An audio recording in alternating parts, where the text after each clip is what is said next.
Honestly, I reckon at this point I've been sat here for maybe 45 minutes trying to intro this video. There is so much to unpack. You can see from the title, we're going to be talking about miscarriage. So I have very, very recently, I'm talking like in the last 3 weeks, gone through a miscarriage, and that experience we're going to get into. That's the whole point of this video, but going through that experience has really made me incredibly drawn to start sharing my fertility journey again online. So I say our fertility journey. So Robin, my partner, I'll put a picture of him here so you can put a face to a name. He also actually, when I spoke like this through with him saying I really feel like I want to start sharing again, he was also very, very up for this and actually said that he would definitely get involved in future videos. So basically this is marking the beginning of us sharing this a bit more openly online, because with my background, so if anyone is new here and this is the first time you've come across me, firstly, again, hi. My background is I'm a naturopathic nutritionist. So I work predominantly helping people clear acne, but naturally through my work, I have spanned into other areas, and one of those actually being fertility. So I have many clients that I have helped successfully fall pregnant and have their babies. And yeah, I have a lot of insight and knowledge in this area. So going through this fertility journey and particularly going through the miscarriage recently, but also with my background being a naturopathic nutritionist in this area, I just feel like I have a lot of insight that I really feel drawn to share. And if this could just help one person out there, then that's the goal. That's amazing, you know? So I just really, the goal here is just to share, just to help others going through the same thing. So with that being said, moving forward, this YouTube channel is going to be where I'm going to be posting all of my content related to fertility, mine and Rob's whole journey. So if you just want to follow along with that, then yeah, this is the place to follow. But if you are on a fertility journey right now, or maybe you're not quite on your fertility journey, but you're thinking about it in the future and you want to know how to optimize that, this is going to be the place to be, okay? So make sure that you are following this YouTube channel. Okay, so I'm going to start going into the details now around the miscarriage that I recently experienced and yeah, what I'm thinking moving forward. Now, I'm sure many of you may be wondering right now, like how far are you actually into your fertility journey? So just to answer that, Rob and I are roughly around 1.5 years into actively trying. So we started trying, I believe it was September 2023. Okay, so that just gives you an idea of where we're at. I am going to be filming a lot of videos covering the details of that time up until now. There's going to be videos coming on how I'm optimizing my fertility and all of that good stuff, okay? And also even stuff on Rob's side, because that's been another really big part of our journey. Again, you know, fertility is 50-50, and that's what we have to keep on talking about, because us women take on a lot because we're the ones getting pregnant, and you know, we think like, you know, we're carrying a lot of that weight, but actually it's so 50-50. Your partner's health needs to be optimized just as much as yours.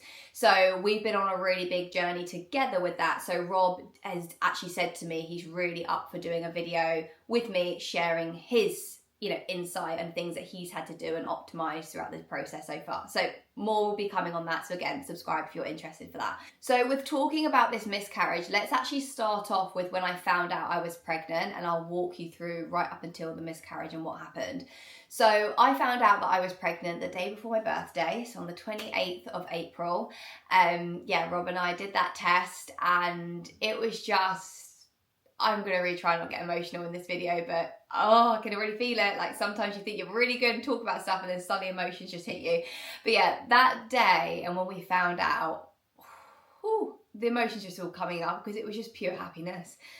It was so much, oh my God, Ebony, right, put it together.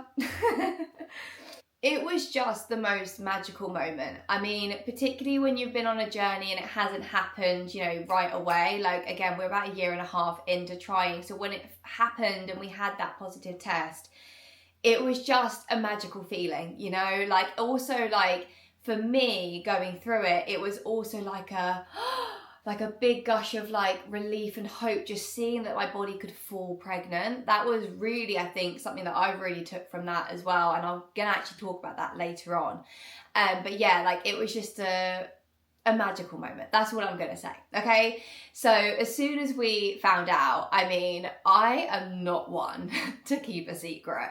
So I was straight on the phone, told my mum. My mum lives abroad, so I knew I was going to have to FaceTime her anyway when we found out. So I told her straight away. I was messaging like my inner circle. So there's like a few like friends I have that I would say are like my inner circle. And this is the key thing I want to say now. I told people that I knew that if anything was to happen, they would be there to support me. And that's also something I want to say now, is that that's something I do not regret. You know, people, you know, I think ask like, do you regret telling people so soon? I don't, no.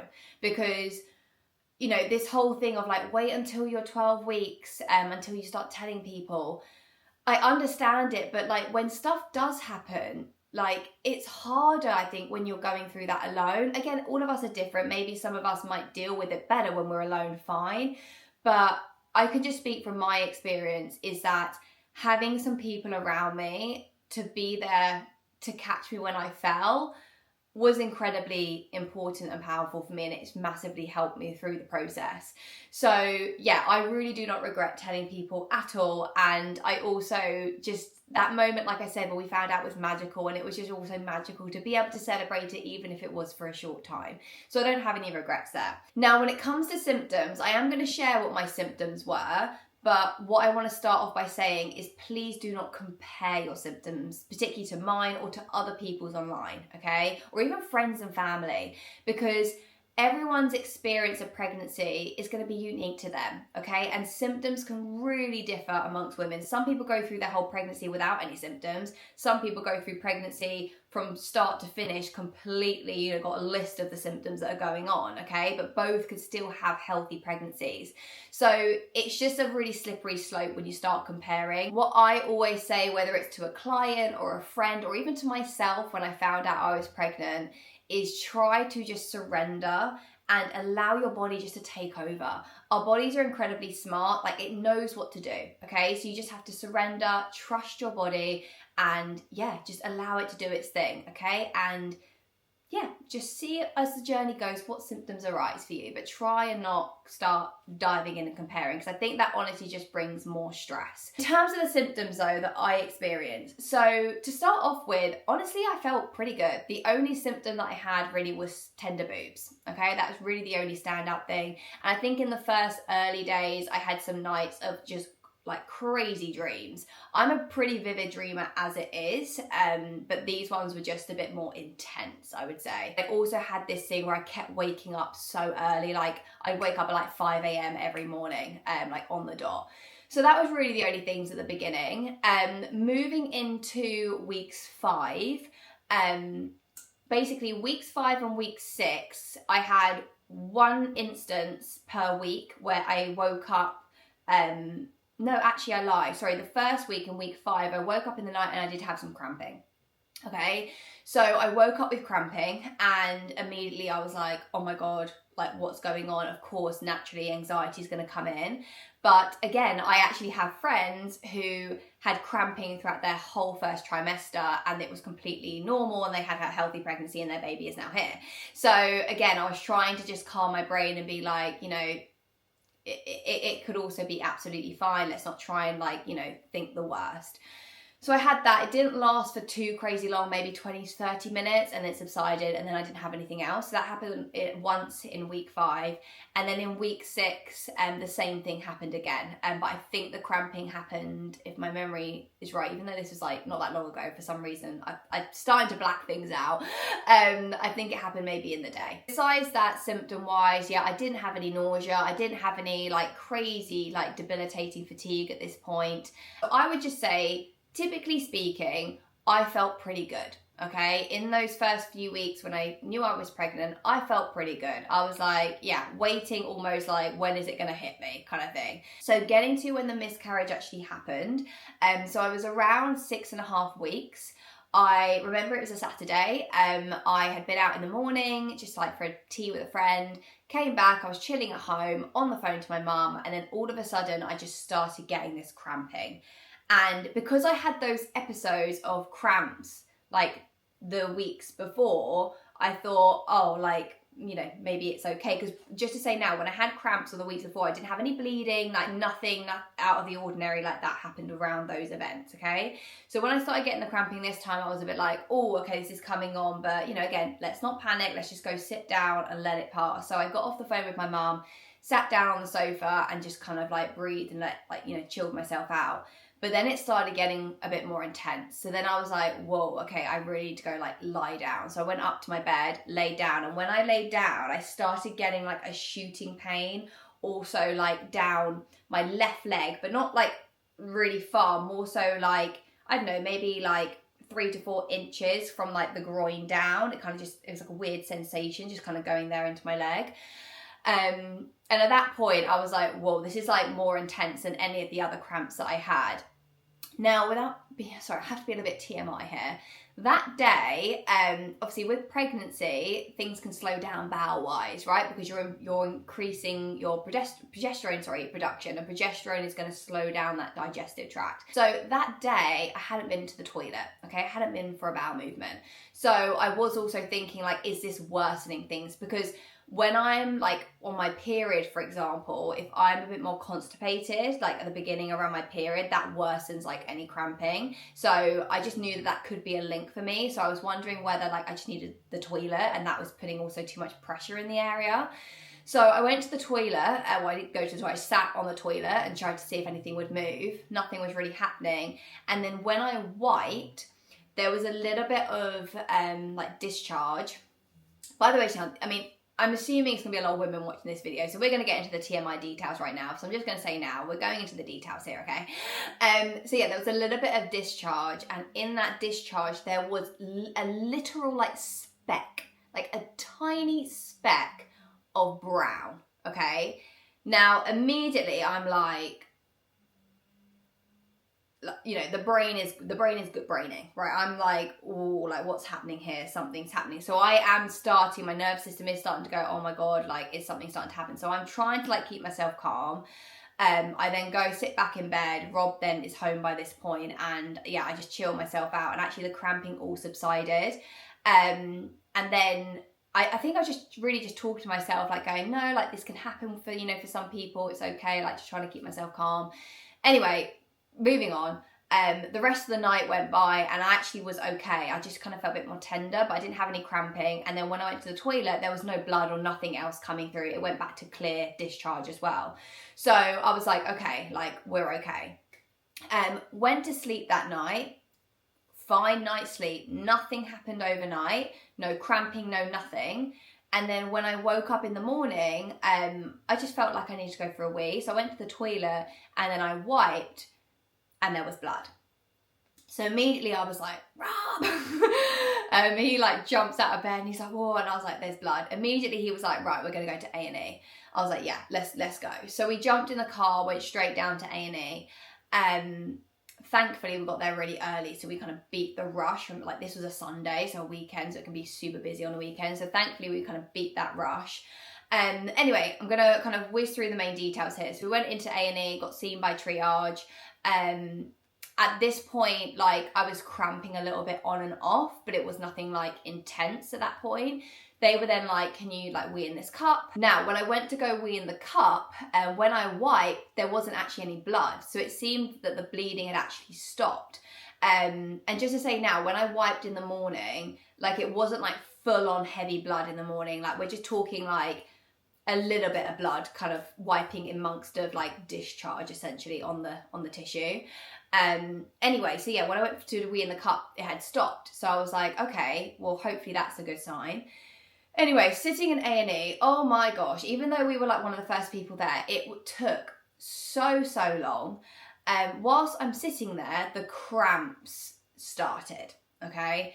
And it felt like period cramps, basically. Like it just felt like intense period cramps. Anyway, we were sitting there, honestly, it felt like 2 hours that we were sitting there. So anyway, I was starting to get to that point where I'm like, please can someone see me? Because I'm starting to really panic, because obviously things are just getting worse and escalating.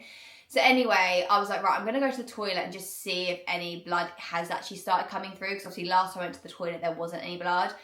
Anyway, I went to the toilet and this was just, yeah, it was just the thing that you just dread and just wish you would never see. But basically I sat down on the toilet and I went for a wee, and then I just saw the blood just start coming out.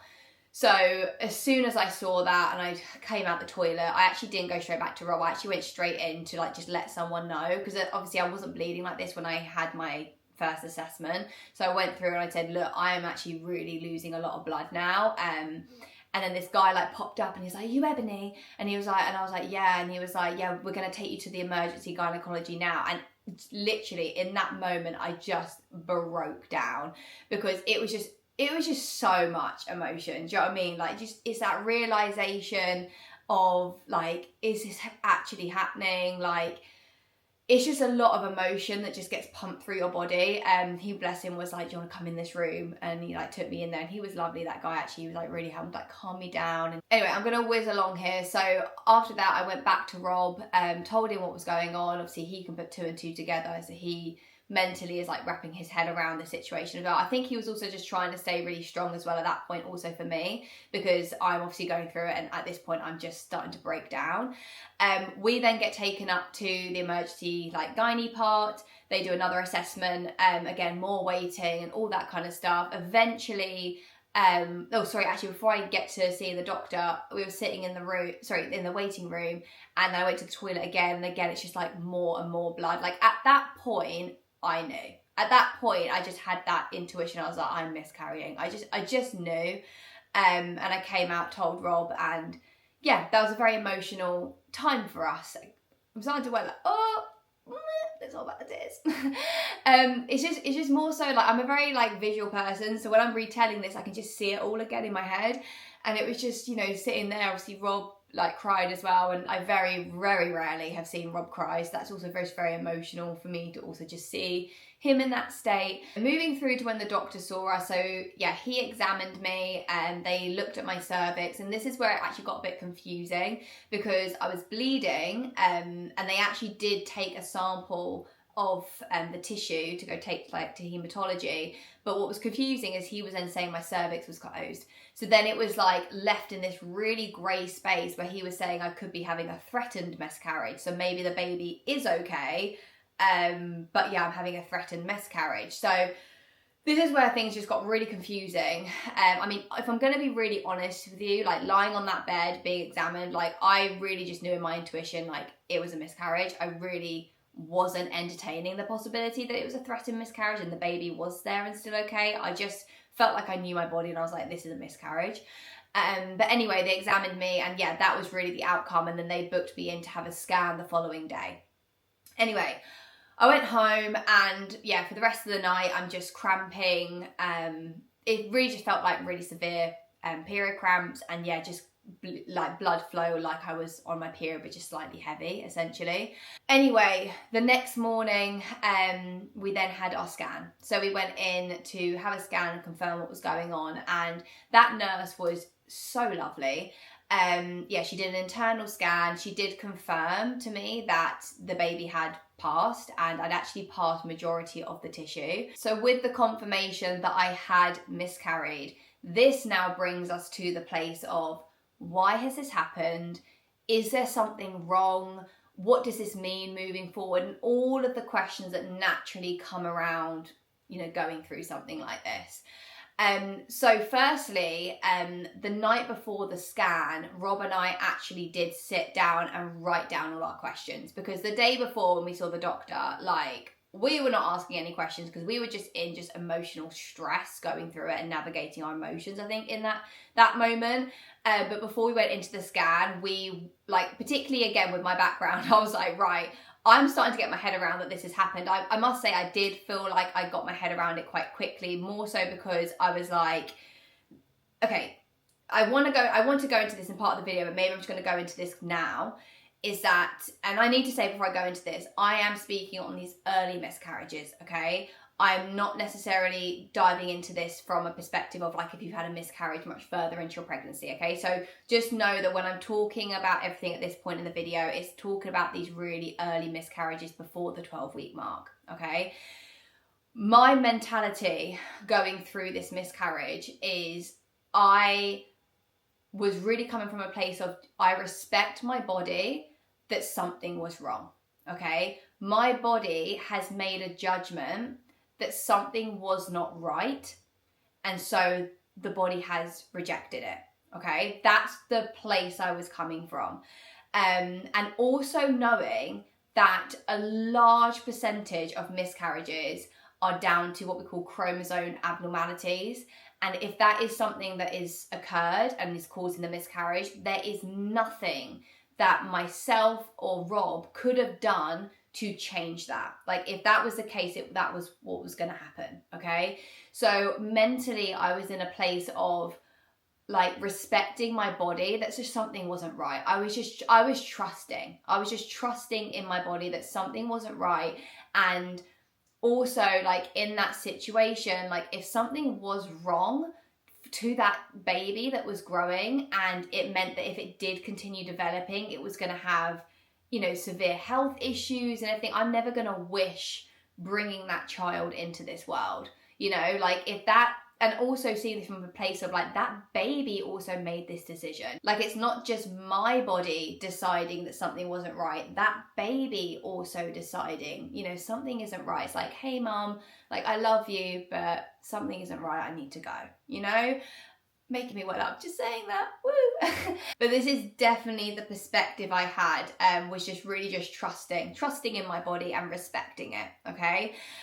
So I started really having my head around that. So naturally, like, again, this is where like my job comes in as a naturopathic nutritionist. I'm then now thinking about, okay, like, what questions could I ask in this next appointment? What things do I want to know? What information do I want to know that's going to help me moving forward? So basically, let's move on to that. So we went into our scan. Yeah, like I said, she told us that I passed majority of the tissue. So then my next question is like, can you please check my uterus? Can you please check my ovaries? Can you please check everything structurally? That was the first thing I wanted to have looked at, okay?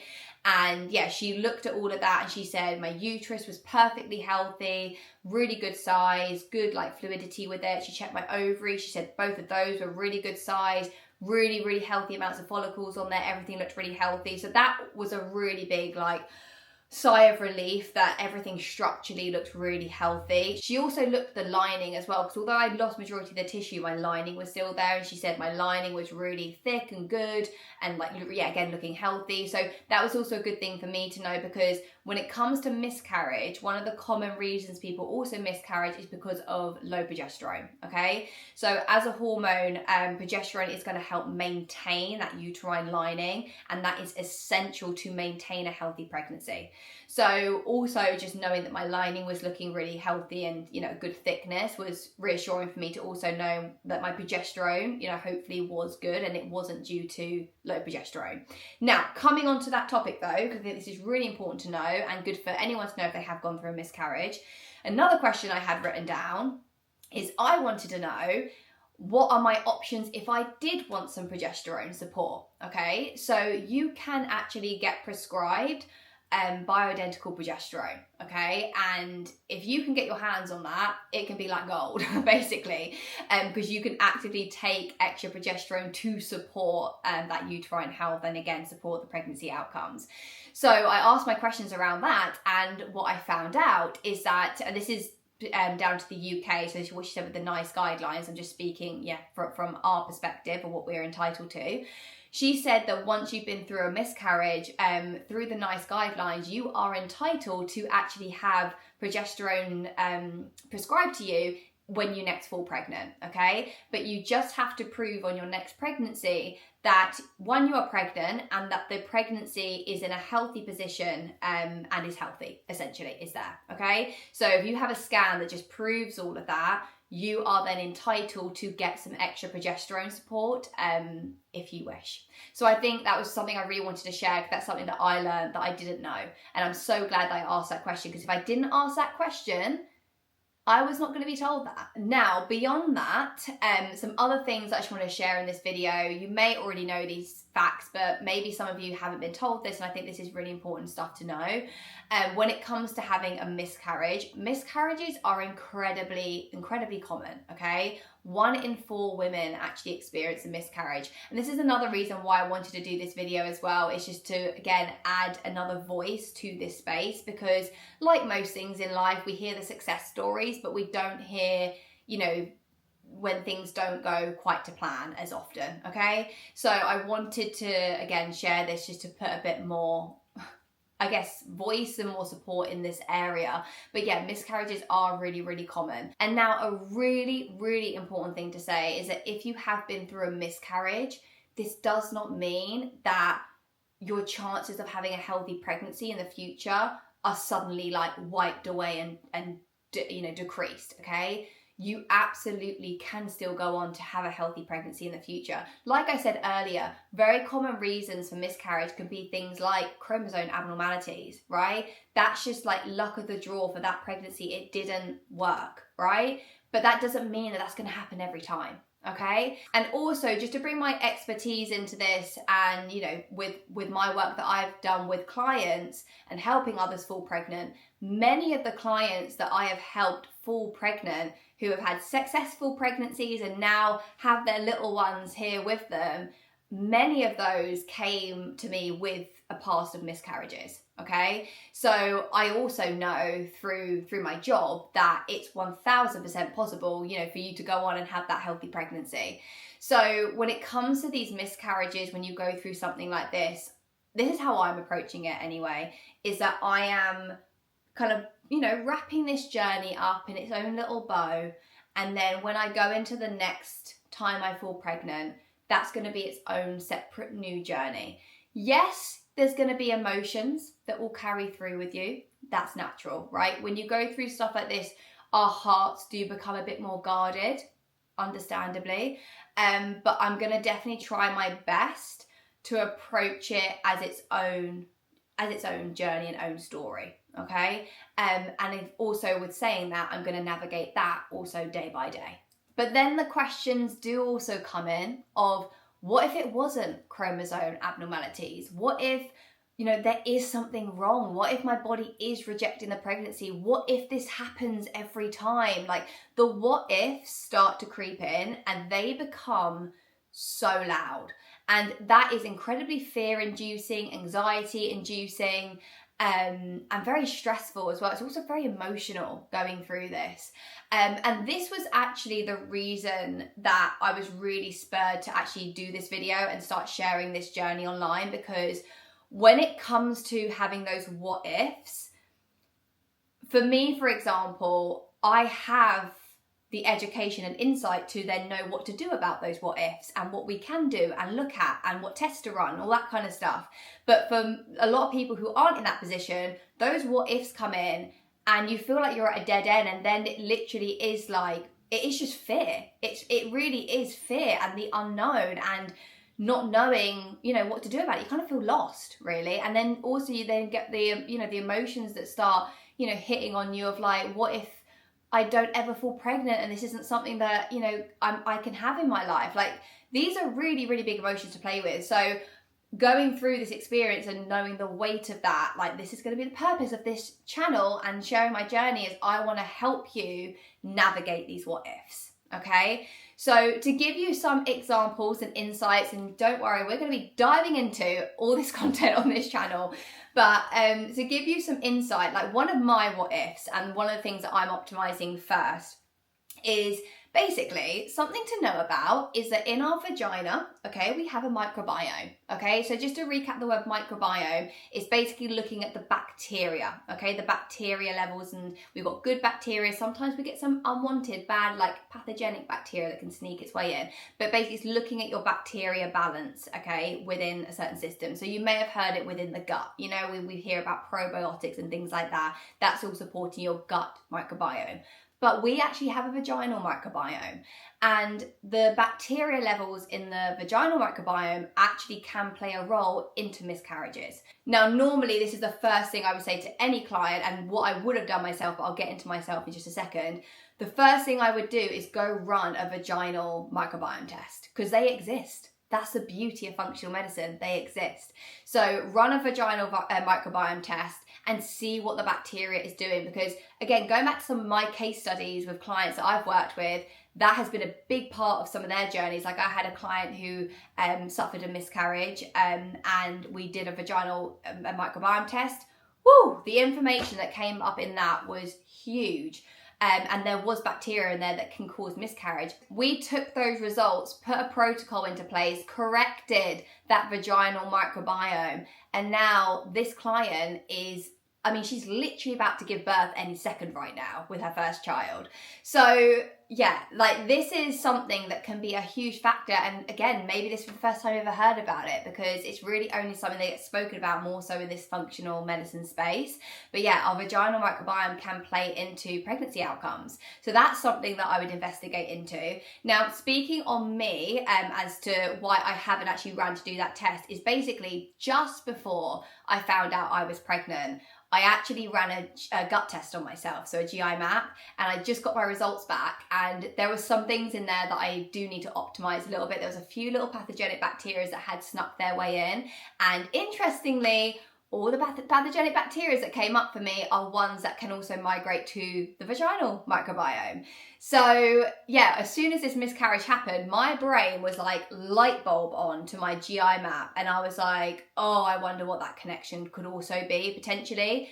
Maybe it didn't play a role, but again, going back to the what ifs, that could have. So something that I have jumped on straight away is I am now like optimizing my my gut, and I'm doing a protocol of those tests. So basically the reason why I've not done the vaginal microbiome test is because a lot of the supplements that I'm utilizing will also correct things if there is stuff going on there. So I'm going to work on that first, and then I'll rerun the test and then check how everything is.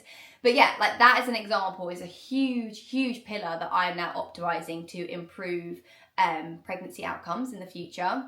Now, also, if you've been through a miscarriage, there's also so many other avenues to look into here. I mean, just putting like the foundations aside and just making sure that yes, you are obviously having the right nutrition. I mean, there's a whole host of information to even just say on that. So again, I'll do future videos on those topics. But speaking about like what testing and what other things could you look into to get some of those like deep rooted answers. Number one, testing your hormones is really beneficial. Actually making sure that you are producing enough progesterone. Again, like I said earlier, that's a very common reason of miscarriage, is that people have not enough progesterone to sustain that pregnancy, and then that's where the miscarriage can occur. So optimizing the hormonal health and that progesterone production. And I would say, like, in the world that we live in, that's very stimulating and stressful, very impactful on progesterone. So that in itself is an area to investigate, and there is hormonal testing that you can get called a Dutch test, which is a really great functional test which looks at all the pathways essentially with the hormones. So that's an avenue to go down. When I work with a fertility client, that's always a test that I run at the beginning. I would say after going through a miscarriage, the top test I would consider is personally a vaginal microbiome, definitely. The Dutch, definitely, just to see what the hormones are doing and if that needs to be optimized further. I love the GI map because the gut is linked to everything. So optimizing your gut health can play a really big role into your fertility and pregnancy outcomes. And also just to say, like, if you fall pregnant as well, like that gut health state is also going to massively support the fetal development as well. Like, particularly when they are growing, you know, their own digestive tracts, and when you give birth, even like you'll pass some of your microflora on. So if you can optimize your gut, like before you go into that journey anyway, it's really impactful. So definitely a GI map. I would say those three are like really top three. You've also got testing, like HTMA testing can be really valuable to look at the mineral status. There's so many tests, honestly. I'm not saying you have to get all of them, but what I'm just trying to just show in this video, there are things to look into and get answers and get protocols in place to optimize these things and help improve the outcomes. With going through my journey and now sharing this on this channel, like I really am tempted to put together like a little group program for us to do, like, you know, small selection of people where we can really dive in deep together and do the functional tests and, yeah, all the protocols and all the support, and yeah, really support on this level. I really am tempted to do it. So let me know if you would be interested in that, if that's something that I should start chipping away and putting together. Kind of wrapping this up because I've been speaking for like literal hours. Is there anything I would do differently next time? Honestly, not massively. Like when it comes to like the support that I was doing, no. Like my supplement routine I've put back to normal. Again, I'll share all that in future videos. Yeah, I'm staying everything as normal, lifestyle things, all of that the same. Like I'm just basically going back to what I was doing pre-finding out I was pregnant, going back to all the preconception care essentially. I think the only thing I would do differently next time, if when I find out I'm pregnant, is I will definitely book an early scan. I will book a scan at 6 weeks, and then I'm going to book a scan at 9 weeks, and then I'll go on to, like, over here we have the NHS, and you get your first scan at 12 weeks. So I think I definitely will book those early scans just as a emotional support for myself, just to have that peace of mind, to know, how things are, because I think naturally when you go through something like this, as much as we can approach the next one as its own journey and all of these things, of course, there's going to be little thoughts that come in your head, and you'll have worries like, oh my God, when I get to that 6 week mark again, I'm going to be like, oh my God, is it going to happen again? Naturally, that's going to arise. So yeah, booking those scans will definitely be my plan of action, just to try and get some kind of peace of mind. I definitely will be celebrating when I next find out, and I wouldn't change anything about how I celebrated before. I would still do the same. I just think I will keep my heart a little bit more protected, definitely until I've seen a scan for sure, and just know that everything is okay. I'm going to try and just like keep myself, not let myself dream too big with it, because I think that's something that I'm really prone to. Like, when I found out I was pregnant, I'm already thinking about them when the kid's 4 years old. Do you know what I mean? Like, my mind is going ahead. So I'm going to try and just like keep that a little bit more centered, just until I'm at a place where things feel a bit more secure, I think, emotionally. There was something I wanted to just say, and this I've seen come up online, I think even on Instagram Reels, where it says like things you should never say to someone who's had a miscarriage. I just want to give my take on something. Something that I saw come up was you should never say to someone who's miscarried, well, at least you can get pregnant. And I understand that, but at the same time, just speaking from my experience, if I'm going to be honest with you, I actually am thinking that to myself. Like, me getting that pregnancy test actually was a moment of, oh my God, yes, relief, I can fall pregnant. So that's actually something that I have positively taken away from this miscarriage, is actually getting to that point in the first place. So yeah, just my thoughts. I'd be interested to know what your thoughts are on that on below. I know everyone's, view on that will be different, absolutely. But yeah, it'd be interesting to like talk about that in the comments. Just to say now, when it comes to the comments of like these videos and this channel, like I really want this to be a very supportive, safe space. If I see anyone in the comments being nasty or like any severe negativity, I will be deleting and blocking you. Like, this is going to be a safe space that we're going to create on the internet for this. So yeah, just to say that now. So yeah, that is my experience of the miscarriage. If you have any questions, feel free to drop them down below. I'm more than happy to answer questions. I think the key takeaway for me, and the energy that I kind of have going into filming this video, is just really sharing that perspective of trusting your body and respecting when something isn't right, then, doing the right investigation to dive deeper into it, to optimize things, for the future. And, keeping the hope and keeping that, the bright light in front of you, that things can be different. And just because you go through this time doesn't mean this is going to be the story every time. So yeah, I'm excited to start opening up more with the journey and sharing also all the ins and outs, because I've just gone through things quite vaguely, I must say today. There's so many topics for us to dive into. So yeah, I'm looking forward to diving into those, like sharing, how I'm optimizing my fertility, recapping on the last year and a half. There's so much, Rob's side of fertility and male fertility. Yeah, there's a whole host of things for us to look into. So I'm excited to open up. But anyway, I'm going to wrap up this video here. If you do want to continue following along with my journey and also just see all the fertility content, then make sure you are subscribed to this channel. And if you are currently on a fertility journey, or if you've gone through a miscarriage recently, or maybe even in the past, no matter when, I'm wrapping my arms around you, and I'm giving you a really big cuddle and squeeze. And yeah, I hope that this channel can also offer that virtual comfort to you as well. Anyway, thank you for watching again, and I will see you guys in the next one. Bye.